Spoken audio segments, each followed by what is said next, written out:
Everyone, I'd like to give a shout out to our beautiful friend Carolyn Gimarelli, who is helping us out with guest art this week. Thank you, Carolyn! The time has come for us to talk about water. This has been one of those things that has caused some disputes in the comments and discussions ever since episode 1, when I brought up Dr. Emoto, who spent his life researching water, and demonstrated that by projecting love onto water and freezing the water, it would cause the water to freeze in beautiful patterns. Projecting negatively onto water caused the water to form like this, and that's a pretty dramatic difference. Emoto has tried this with many different energies and emotions. This is Beethoven, Bach, and Mozart. This is heavy metal, and this is hate. Now, the common argument from the skeptical perspective is that there was a triple-blind study on Emoto's research, and several times they didn't see nearly the same results that Emoto did. Does this mean Emoto is a lying, crazy Japanese guy?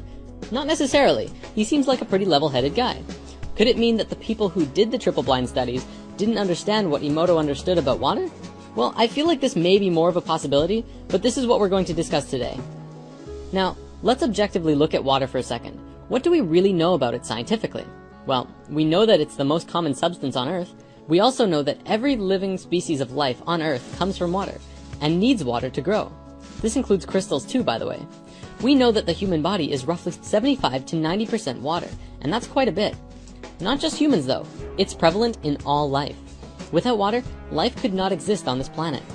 Science knows that life emerged on Earth from water, and all of our studies of the planet shows that life must have originated with water, and slowly evolved outwards, growing and flowing and forming new life, but water was that original substance that it started in. They often call this the primordial soup. Water is the only element in existence that can exist in 3 states: solid, liquid, and gas. Because of that, it's pretty much everywhere. Water doesn't just flow in oceans, lakes, and rivers, but it flows through the air. Those clouds are nothing but water. It's also in abundance in the North and South Poles.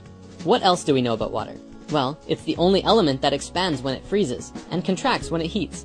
Every other element on the planet does the opposite, which science today cannot explain. Scientists have also discovered that water is capable of creating an immense amount of pressure, either through freezing the water or even in life. In a seed, for example, it reaches 400 atmospheres of pressure at the point of germination. This is why a plant shoot can break through asphalt with ease. Why does water have the highest surface tension of all liquids?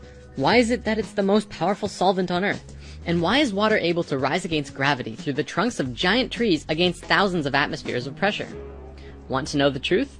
The truth is that there are a lot of unanswered questions about water and what it is, that we have absolutely no logical conclusive answers to. This is an absolutely beautiful thing, because admitting that we know nothing allows us to open up to learn new things about what it is that we want to know. In this situation, water. That's exactly what many scientists around the world have started doing, and it's led to some miraculous revelations. The following clips are from a secret documentary I found about water floating around on the depths of YouTube. It keeps being taken down. I wonder why. As it records information, water acquires new properties, yet its chemical composition remains unchanged. So their theory was the chemical composition of the water is important. Now the sensational news is that that is nonsense. The structure of water is much more important than the chemical composition. The structure of water means how its molecules are organized. We can see how water molecules join together into groups. These are called clusters. Scientists came up with the idea that these clusters work as memory cells of a certain sort, in which water recalls the whole history of its relationship with the world as if on magnetic tape. People don't think when you turn on the light, the water is changing. When you turn on the electric field from the power lines, the water may change. So that is the direction of research. Water, of course, remains water, but its structure, like a nervous system, reacts to any irritation. Modern instruments have made it possible to record the fact that within each of water's memory cells, there are 440,000 information panels, each of which is responsible for its own type of interaction with the environment.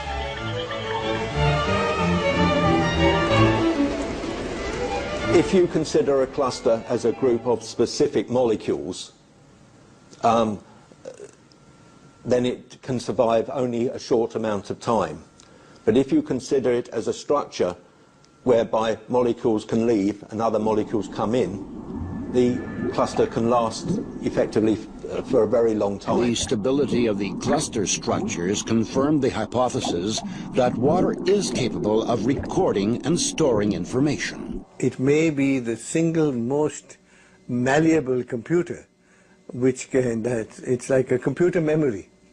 It's the memory of information. We must know how it is arranged. It is like the alphabet. If I give you the alphabet, you don't know a word, you don't know a letter, you don't know a sentence. So the molecular structure is the alphabet of water. And you must make a sentence out of water, and you can change a sentence. See, it's not just Emoto who's doing research on water, but many scientists, especially a lot of Russian scientists too, are hammering out amazing water discoveries every day. Emoto kind of led the way publicly when it came to the crystallized water freezing though, which opened up many avenues of public discussion. Now that we've looked at the light side of things, it's time to take a look at the darkness. Remember, everything is energy and all energy can be transmuted from light to dark, or vice versa. This is how water flows naturally in nature. Doesn't that look happy? Water flows and curves wherever it needs to go. However, water makes a different trip when it goes into our homes. It goes like this. Lots and lots and lots of right angle turns and hard edges. If you've read the Emerald Tablets, you might remember Thoth describing in Tablet 8 the story of how he existed in the realm of curves, and it was amazing, but then he ventured into the realm of angles and was chased down by demons. Now, the story itself, I feel, cannot truly be comprehended from our current level of consciousness, but yet it has a striking connection to how we damage our water through our technology. This doesn't flow, it's not healthy. The natural structure of water is broken apart with every turn. On an even greater scale, it is known that most cities work on a closed-loop system. This means that the water we use is continually recycled over and over. The water passes through aggressive chemical purification and powerful filters. Then, the water returns to our homes, still remembering the chemicals and violence it was subjected to. Even worse than that, though, is the informational pollution that the water accumulates as the water flows down miles of long pipes through thousands and thousands of homes and apartments. We are polluting our water spiritually, and it's happening on a huge scale. The water adopts all of the stress, fear, and anger in our lives. By the time it gets to our bodies, it is not in very good shape at all, and it's not benefiting us by drinking it. Now, I realize that that's pretty dark, but the most important thing to remember is that everything is energy, and all energy can be transmuted. So let's talk about that. What are some practical solutions for both cleansing our own water and getting cleaner and healthier, happier water into our bodies? First, I believe that this is another one of those many uses of orgonite. If we throw orgonite into our sewers or just keep them near the pipes in our houses, that will begin to drastically alter and begin a positive transmutation of the negative energy in the water into something more fantastic. Second, make yourself some spirit water. Since we discussed spirit water in Crystals Part 2, many individuals have written in to tell how they are no longer drinking coffee in the morning because they are putting crystals in their water before they go to bed and having a healthy, fresh glass of charged and vitalized water before their day instead. By bringing that healthy energy into your being, you're able to use that frequency and make yourself healthier and think clearer, and bring more high frequency and happiness into your life and all those around you, which in turn will spread more love. If our ancestors were able to make healing water using silver jars, what's to stop us from doing it too? Third, I think it would be amazing to do a weekly water meditation. Every Sunday, I'm going to go into meditation and put my intention and focus on healing and rejuvenating the water of the planet. It doesn't have to be at a synchronized time, we'll just say at some point on Sundays. You can work on transmuting the water in your body, or in the water flowing through your house, or for the whole planet. It's up to you, and every meditation will count, because you're setting your intention and projecting your consciousness that which you desire. And finally, be grateful for the water you drink. Here's another clip I'd like to show you. Dr. Emoto has conducted another interesting experiment. He placed rice into 3 glass beakers and covered it with water. And then every day for a month, he said, "Thank you" to one beaker, "You're an idiot" to the second, and the third one he completely ignored.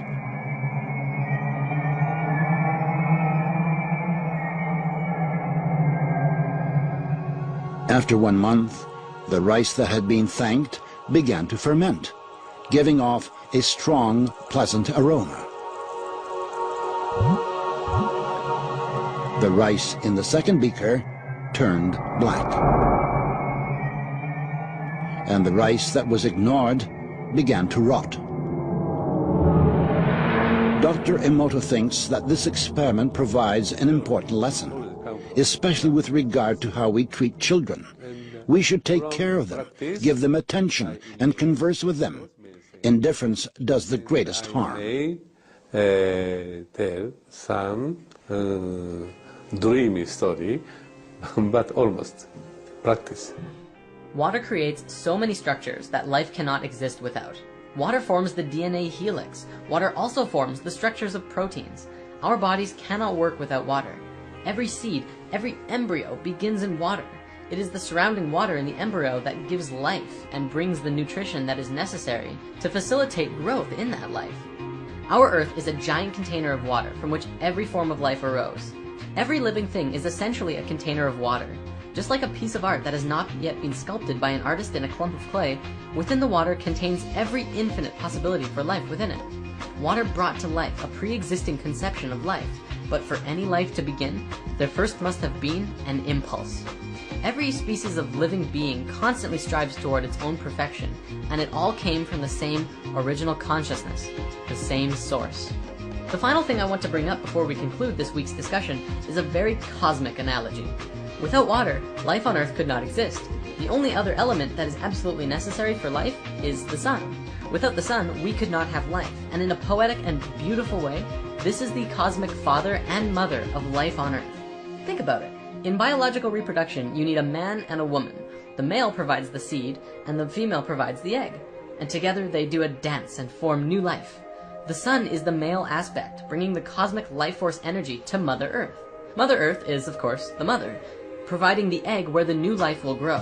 And water could be likened to the placenta, from which all life grows in. The surface of the Earth where life grows is the womb for the life on the planet. As above, so below. Mother, father, child equals Earth, sun, new life.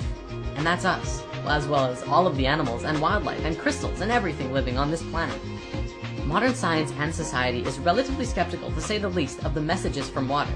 But when you look at it as a whole, I feel that Emoto's work is just scratching the tip of the iceberg when it comes to understanding water.